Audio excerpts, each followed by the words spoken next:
हाँ, तो देखो मतलब वही है चीज़ें कि जैसा इन एटमॉस्फेयर यानी कि हवा में कार्बन, हाइड्रोजन, नाइट्रोजन और ऑक्सीजन ये एटमॉस्फेयर में प्रेजेंट है यानी कि एयर में। और जो जैसे कि वोल्केनो वगैरह हो गया तो उसमें से जो है लावा ऐसे बहुत ही हाई भाप में ये मतलब बन रहा था और फिर उससे धीरे-धीरे मतलब निकल भी रहा था और फिर ज़मीन पे भी धीरे-धीरे आ रहा था। ज्योग्राफी में पढ़े होंगे। तो उस लावा में Fe यानी आयरन और निकल होता है। ये जो लावा है देखो इसी से ज़मीन बनेगी। लावा में जैसा सोशल में पढ़े होंगे, जब ये सूखेगा तो इसी से बनेगी ज़मीन। तो वही है, उस लावे में Fe देखो जितना समझ आ रहा है, गलत भी हो सकती हैं चीज़ें, लेकिन जितना आया है उतना तो बता रहा हूँ। तो देखो Fe यानी कि आयरन और निकल जो कि उसमें लावा में है, तो वो अब देखो एयर मतलब के कांटेक्ट में आ गया यानी कि CHNO के कांटेक्ट में आ गई ये दोनों चीज़ें। तो आयरन जो है कार्बाइड्स बना देगा, मतलब ये जो एयर में इसके प्रेजेंस में आके रिएक्ट करके, और निकल जो है वो नाइट्राइड बना देगा। और ये दोनों चीज़ें कि केवल ये पता नहीं, दोनों की कार्बाइड्स नाइट्राइड्स दोनों की केवल नाइट्राइड्स ये हमारा अर्थ का क्रस्ट यानी ज़मीन फॉर्म किया इस तरीके से। यहाँ ज़मीन फॉर्म हो गई और देखो, और ऐसे ही कहीं से मतलब H2O कहीं से मिल गया होगा, मतलब H2O है तो रिएक्ट करके मिल गया होगा। तो वो धीरे धीरे वाटर वेपर्स पहले फॉर्म हुई और वो कंडेंसेट वगैरह हुई होंगी, तो पानी भी बना होगा इस तरीके से। तो एक चीज़, दूसरी चीज़ ये बनी।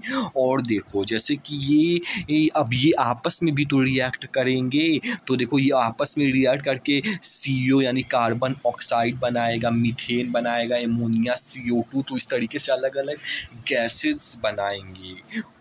तो अब ये तीनों चीज़ें, ये और हमारा ये नाइट्राइड्स हो गया, कार्बाइड्स हो गया, या वाटर वेपर भी शायद, पता नहीं, वाटर वेपर नहीं, ये अपना अलग है। वाटर वेपर का स्टफर्ट ये नहीं, बस कार्बन, नाइट्राइड्स और ये मीथेन, ये जो लिखा है ये मिलके शायद से बेहट यार नाइट्राइड्स, तो वो हमारा अनसैचुरेटेड यानी कि अनसैचुरेटेड यानी कि कोई सैचुरेशंस नहीं है, सिंगल बॉन्ड वाला हाइड्रोकार्बन्स बनाएगा, जो कि होता है लाइक इथाइलिन होता है, एसिटाइलिन। तो ये अनसैचुरेटेड हाइड्रोकार्बन्स बनाएगा। देखो कितनी बेहतरीन है चीज़ें, चार्ट फॉर्म ऐसे, इससे ये बना अनसैचुरेटेड हाइड्रोकार्बन, एथिलीन, एसिटाइलिन बना, और फिर इस एथिलीन एसिटाइलिन से हमारा एल्डिहाइड बनेगा, हमारा कीटोन बनेगा।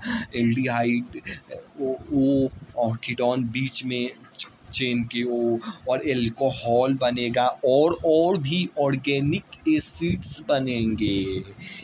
तो ये सारी चीज़ें जो है अब सनलाइट के प्रेजेंस में यानी कि यूवी रेज से यानी सनलाइट के प्रेजेंस में रिएक्ट करके यही aldehyde, ketone, alcohol, amino acids form किया, जो कि जैसे कि एलानीन, और उसमें से भी सबसे पहले की पता नहीं क्या एलानीन और ल्यूसीन फॉर्म हुआ।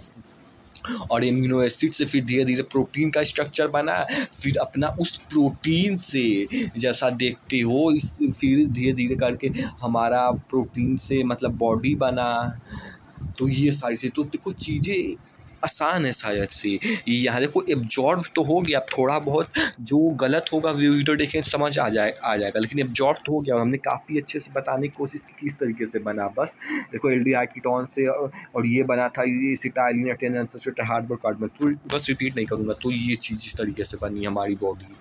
देखो ये सब चीज़ें गोज बास के लिखा हूँ तो उतना नहीं डायरेक्टली बनाऊँगा, क्योंकि उसका कोई मतलब नहीं, यहाँ पे लिख के बता रहा हूँ वही चीज़ है। तो देखो जो सबसे पहले जब 6000 डिग्री सेंटीग्रेड हमारा हमारा जब पहले का था, तो 6000 से 5999 यानी केवल 1 डिग्री सेल्सियस कम होने में जो है केवल 1 डिग्री सेल्सियस कम होने में वो काफ़ी टाइम लगा। लेकिन आज के ज़माने का मान लीजिए कि 100 डिग्री से 80 डिग्री सेल्सियस आया, यानी 20 डिग्री अब बहुत जल्दी हो जाता है। जितना पहले 1 डिग्री केवल घटने में नहीं लगता है, अब उसके आधा का आधा भी शायद उससे भी कम जो है अब 20 डिग्री, यानी कि काफ़ी जल्दी अब मतलब सेंटीग्रेड घट रहा है। पहले बहुत स्लोली भी घटता था और टाइम भी बहुत ज़्यादा लगता था और एनर्जी भी पहले ज़्यादा लगती थी, लेकिन अब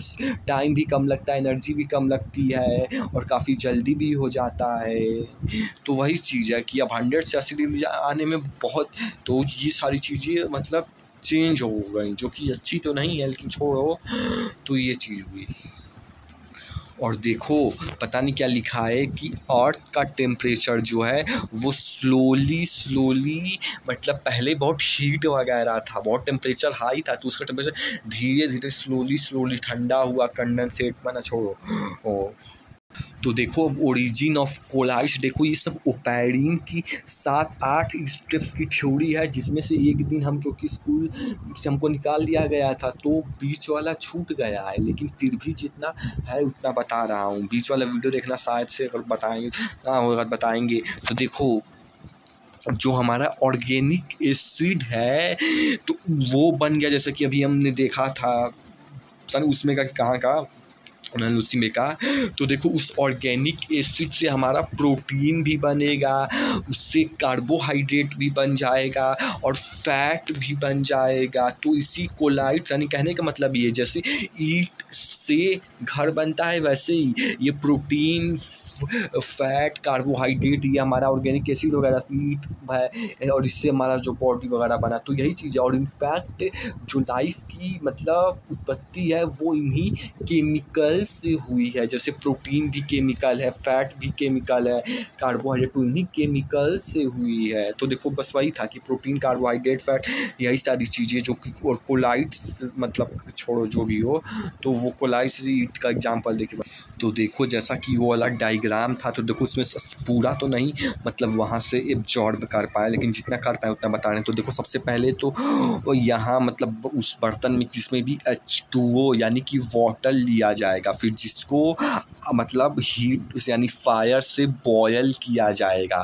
तो H2O बॉयल होगा तो इसका वाटर वेपर जो है ये मतलब ऊपर पाइप से जाएगा। देखो ये एग्जाम्पल है कि पहले कैसे इवोल्यूशन हमारी प्लैनेट पे हुआ होगा। तो उस केस में ये जो वाटर है ये समुद्र में होगा और फिर वो हीट होके एटमॉस्फेयर में वो H2O, जैसे यहाँ पे इसमें वेपर जा रहा है पाइप में, वैसे वो एटमॉस्फेयर यानी कि ये जो हवा मतलब बीच में स्पेस है इसमें गया होगा और फिर ऐसे करते हुए फिर इधर से गया, इधर कुछ गोला सा था जिसके अंदर हमारा मीथेन था, H2O था, हाइड्रोजन था और भी एक था शायद से। तो ये जो है मीथेन और H2O हाइड्रोजन, तो इसका कुछ रेशियो तो एग्जैक्टली नहीं पता, लेकिन 2 रेशियो देखो 2:1 ऐसे कुछ करके था, कुछ रेशियो में था ये। तो वो जो है इधर से H2O आ रहा है तो ये कुछ रेशियो में था। तो देखो अब ये सारे केमिकल्स देखो एटमॉस्फेयर में क्या क्या प्रेजेंट है, सनलाइट प्रेजेंट है और बिजलियाँ भी कड़क रही हैं। तो वही चीज़ है कि UV रेस के प्रेजेंस में और बिजली से ये रिएक्ट कर जाएंगी। देखो ये एटमॉस्फेयर में उधर से रिएक्ट हो रही है और इधर से इस बर्तन में रिएक्ट हो रहा है, तो जिसकी वजह से अब होगा क्या, ये रिएक्ट कर जाएगा। तो देखो तो फिर देखो 2 चीज़ें होंगी, एक तो रिएक्ट करेगा यानी कि गर्म चीज़ भी होगी, हॉट चीज़ भी होगी और साथ ही साथ जो है उसके कुछ ऐसा ही था, हम पता नहीं कैसे था लेकिन कुछ ऐसा ही था कि ये जो इन्वायरमेंट है ये धीरे धीरे ठंडा होता जाएगा, कंडेंसेट पार्टिकल्स पास आते जाएंगे, ये ठंडा उठा जाएगा पार्टिकल। देखो तो वही चीज़ है कि ये साथ ही साथ कंडेंसेट भी हो रहा है, गर्म भी है, कंडेंसेट भी है, अपोजिट चीज़ है। लेकिन कुछ हुआ था, चलो एक कुछ भी हुआ था, ये चीज़ तो इग्नोर हो गया, छोड़ो। तो देखो ये अब ऑर्गेनिक एसिड कंडेंसेट होने के बाद ऑर्गेनिक एसिड वगैरह भी इसी से मतलब कि कंडेंसेट होगा तो ऑर्गेनिक एसिड बन जाएगा। तो सही से समझ नहीं आ गया कि ऑर्गेनिक एसिड कैसे बन गया कंडेंसेट होने से, लेकिन कुछ ऐसे ही है साथ से। ऑर्गेनिक एसिड बनेगा और फिर वो हमारा ऑर्गेनिक एसिड इम्यूनो एसिड बनाएगा।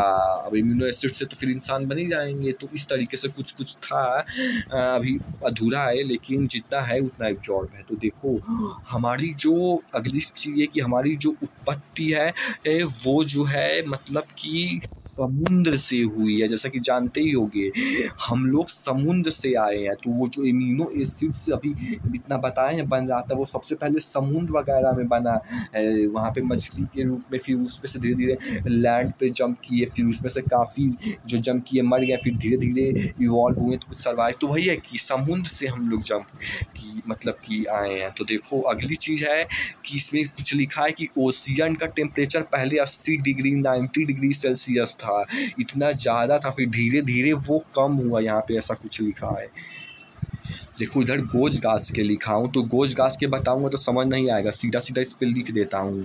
तो देखो जो मतलब लाइफ की जो शुरुआत है वो प्राइमोर्डाइज कुछ बैक्टीरिया की वायरस पता नहीं क्या है इससे हुआ है। प्राइमोर्डाइज देखो इधर लिखा है प्राइमोर्डाइज वगैरह से कुछ लाइफ की शुरुआत हुई है।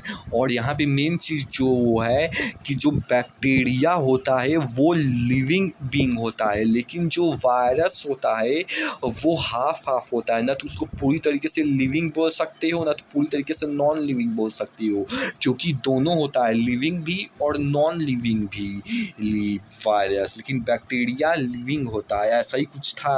अब इसका कहाँ यूज़ करना है नहीं पता, लेकिन ये चीज़ था। तो इधर पे ये लिखा है कि जो प्रोकैरियोट, अब दूसरा चीज़ हो गया कि जो प्रोकैरियोट है वो कुछ क्लोरोप्लास्ट वगैरह से बना है, ऐसा कुछ लिखा है, पता नहीं। तो देखो पहले जो प्रोकैरियोट्स, प्रो मतलब पहले, तो जो प्रोकैरियोट्स था वो पहले उसके लिए सिचुएशन बहुत हार्ड थी। जैसे कि इसको इस एग्जांपल से कुछ तरह था कि उसके पास खाना तो खुद का वो बना लेता था, लेकिन खाने के लिए उसकी हाथ जो है कुछ तलवार वगैरह से बंधी रहती थी। फॉर एग्जांपल बता रहा हूँ। तो अब हाथ तलवार से बंधा है, खाना बन जा रहा है, तो हाथ जब बंधा है तो कैसे खाएगा। इसीलिए सिचुएशन बहुत हार्ड थी सर्वाइव करना। लेकिन फिर जैसे से इवॉल्व हुआ, यूकैरियोट बना, अब तो ये खाना तो बना ही लेगा, लेकिन अब इसका हाथ भी खुला रहेगा खा पाने को। और देखो अब अगली चीज़ आती है, अभी दूसरा टॉपिक है कि जो हमारा सबसे पहले जो है ऑटोट्रॉप्स आया वो प्लांट वगैरह के फॉर्म में, पता नहीं छोड़ो। तो देखो सबसे पहले जो है कीमो ऑटोट्रॉप्स आया, यानी जो खाना अपना खुद से सिंथेसाइज कर सकता है। कीमो ऑटोट्रॉफ बैक्टीरिया के कैटेगरी में आता है शायद से, तो कीमो ऑटोट्रॉफ्स आया। जैसे सल्फ़र हो गया, ऐसी कुछ और एग्जांपल दिए थे, इसमें सल्फ़र आता है। तो जो कीमो ऑटोट्रॉफ्स था, लेकिन उसके लिए जो है मतलब सर्वाइव करना बहुत ज़्यादा कठिन था। इसीलिए जो है फिर धीरे धीरे जैसे से इवॉल्व हुआ तो फोटो ऑटोट्रॉफ्स था, तो उसके लिए भी लगभग कठिन ही था सर्वाइव करना, कुछ ऐसे था। लेकिन फिर उसके बाद जब यूकैरियोट आया, देखो इस दोनों केस में जो है ये मतलब फोटोसिंथेसिस के थ्रू शायद से फूड बनाते, लेकिन जब यूकैरियोट आया तो इसमें देखो प्रॉपर बैड फोटोसिंथेसिस होता था, प्रॉपरली नहीं इन दोनों केस में हो पाता। कीमो ऑटोट्रॉफ में तो एकदम बेकार होता था, लेकिन फोटो ऑटोट्रॉफ में चलो उसमें भी लगभग बेकार ही होता था, लेकिन उससे थोड़ा सा ही होता था, लेकिन दोनों में लगभग बेकार होता था। लगभग क्या छोड़ो, मतलब कि जब यूकैरियोट आया तो उसमें प्रॉपरली फोटोसिंथेसिस कहीं हो पाया। जैसे फॉर एग्जांपल यूनिसेलुलर आया, उसमें पहले जैसे एमोबिया हो गया, पैरामीशियम हो गया। तो जो ये है इसमें जो है यूकैरियोट धीरे धीरे मतलब कि इसमें मतलब फोटोसिंथेसिस हो पाया, कुछ ऐसा ही था। तो देखो ये चीज़ हुई। तो देखो डार्विन का मतलब और मतलब लड़ाई हुआ था कुछ की मतलब ये बायोजेनेसिस थ्योरी में। और बायोजेनेसिस थ्योरी ये बोलता है कि एक लिविंग बीइंग की उत्पत्ति एक लिविंग बीइंग से ही होगी, लेकिन इसका फ्लॉ यहीं पे आ जाता है कि जब लिविंग बीइंग की उत्पत्ति एक लिविंग बीइंग से होगी तो ऐसे पीछे करते जाओगे तो जो सबसे पहला लिविंग बीइंग है उसकी उत्पत्ति कैसे हुई, गई होगी। जिस सबसे पहला भी तो कोई होगा, तो उसके पहले तो कोई लिविंग बीइंग नहीं होगा, तो उसकी उत्पत्ति कैसे हुई? तो यहीं पे ये थ्योरी फ्लॉप मार जाती है और फिर ये बायोजेनेसिस काम आती है कि जो पहला है वो पहले का उत्पत्ति नॉन लिविंग थिंग से हुआ। जैसे कि हमारा जैसे बताए थे केमिकल्स के थ्रू, जैसे मीथेन हो गया, कार्बन डाइऑक्साइड हो गया, ऑक्सीजन हुआ, इन सब से मतलब ऐसे करके जैसा अभी पीछे बताए थे ऑर्गेनिक एसिड वगैरह बना था, तो सबसे अमीनो एसिड बना, तो वही केमिकल्स से उन चीज़ों से मतलब उत्पत्ति हुई नॉन लिविंग के थ्रू। जैसे H2O हो गया तो वो भी नॉन लिविंग थिंग है, तो उससे हुआ। मीथेन हो गया वो भी नॉन लिविंग, वो कार्बन कंपाउंड है, तो मतलब कि तो उनसे हुआ नॉन लिविंग थिंग से लिविंग थिंग की उत्पत्ति हुई। बायोजेनेसिस वो मतलब ये है, और ये बायोजेनेसिस कहीं ना कहीं ज़्यादा एक्यूरेटली चीज़ों को प्रूफ कर पाती है, इससे थोड़ा ज़्यादा सही हो पाती है, लेकिन कंट्रोवर्सी आज भी चलती है।